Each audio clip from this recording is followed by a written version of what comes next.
বরাবরই দেশের ঐতিহ্যবাহী বিভিন্ন স্থানের শুটিং হয় হানিফ সংকেতের ইত্যাদি অনুষ্ঠানের। সেই ধারাবাহিকতায় ম্যাগাজিন অনুষ্ঠান ইত্যাদি এবার শুটিংয়ের জন্য বেছে নেয় ঠাকুরগাঁওয়ের রানী শঙ্করের টংনাথ জমিদার বাড়ি। কিন্তু শুটিং শুরুর কিছুক্ষণ পর চেয়ার ছোড়াছুড়ির ঘটনার কয়েকটি ভিডিও ক্লিপ ফেসবুক এবং ইউটিউবে ছড়িয়ে পড়ে। এ নিয়ে নানাজন নানা কথা বলেন। দেশের জনপ্রিয় ম্যাগাজিন অনুষ্ঠান ইত্যাদির শুটিংয়ে মারামারি ও চেয়ার ভাঙচুরের ঘটনা ঘটেছে। পরে কিছু সময় বন্ধ রাখা হয় অনুষ্ঠানটির শুটিং। বৃহস্পতিবার সন্ধ্যার পরে ঠাকুরগাঁওয়ের রানী শঙ্কৈল উপজেলায় অবস্থিত রাজা টঙ্কনাথের রাজবাড়িতে আয়োজিত ইত্যাদির অনুষ্ঠান ঘিরে এই ঘটনা ঘটে। ঘটনার সূত্রপাত নিয়ে ইত্যাদি অনুষ্ঠানের পরিকল্পক, নির্মাতা ও উপস্থাপক হানিফ সংকেত বলেন, এদিন ৫ লাখের অধিক লোক সমবেত হয়। আমি যখন মঞ্চে এলাম শুনলাম চারদিক থেকে ৩ কিলোমিটারের মতো রাস্তা প্যাকড। তখন লোকজন বাঁশের ব্যারিকেড ভেঙে ঝাঁপিয়ে পড়ে, কেউ চেয়ার ছোড়াছুড়ি করছে, ম্যাসাকার অবস্থা তৈরি হয়। ওখানে নারী, শিশু সহ বিভিন্ন বয়সী মানুষ ছিল। পুলিশ থামানোর চেষ্টা করেছে, আমিও করছি। তিনি বলেন, এ সময় আমি প্রশাসনকে ডেকে বললাম, এভাবে অনুষ্ঠান করা যাবে না,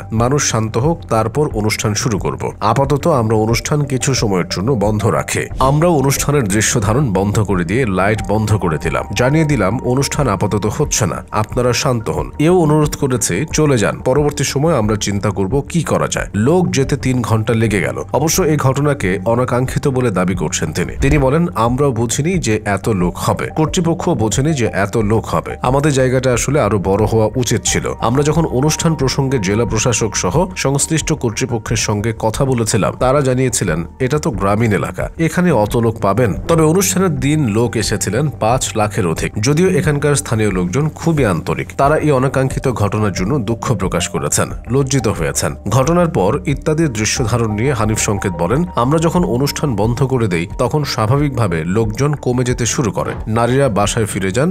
এর মধ্যে শেষ পর্যন্ত অনুষ্ঠান করতে পারবো কিনা এ নিয়ে তারাও সন্দেহের মধ্যে ছিলেন। আমরাও তাই চেয়েছিলাম, তা না হলে তো সমস্যা। তবে ঘটনার পর যখন শুটিং শুরু করেছে সেখানে থাকা সবাই বেশ আন্তরিক ছিলেন। আমাদের অনুষ্ঠান যখন শেষ হয় তখনও ১,৫০০ থেকে ২,০০০ মানুষ ছিলেন। হানিফ সংকেত আরো বলেন, এই ঘটনার পর এখন পর্যন্ত আমি কারোর সঙ্গে কথা বলিনি। আসলে আমরা কোনো মাঠে এই অনুষ্ঠানের রেকর্ডিং করি না। সাধারণত যে কোনো প্রত্নতাত্ত্বিক নিদর্শন বা দেশের কোনো ঐতিহ্যবাহী স্থানে আমরা অনুষ্ঠানটা করি। প্রতিটি জায়গারই আলাদা একটা বৈশিষ্ট্য থাকে। ঠাকুরগাঁওয়ে এরকম কিছু নেই। তারপরও আমরা জানতে পেরেছি রানী শঙ্কৈল উপজেলায় টঙ্কনাথের রাজবাড়ি নামে একটি জমিদার বাড়ি আছে, যেটা খুবই বিখ্যাত প্রত্নতত্ত্ব নিদর্শনও। আমাদের প্রত্নতত্ত্ব অধিদপ্তর এটা সংরক্ষণও করেছে। এই ঘটনাকে আপনি কিভাবে দেখছেন? তাকে জিজ্ঞেস করা হলে হানিফ সংকেত জানান, এটা অনাকাঙ্ক্ষিত ঘটনা, বিচ্ছিন্ন ঘটনা। এখানে কিন্তু কোনো ঝগড়া নেই, মারামারি নেই, হামলা নেই।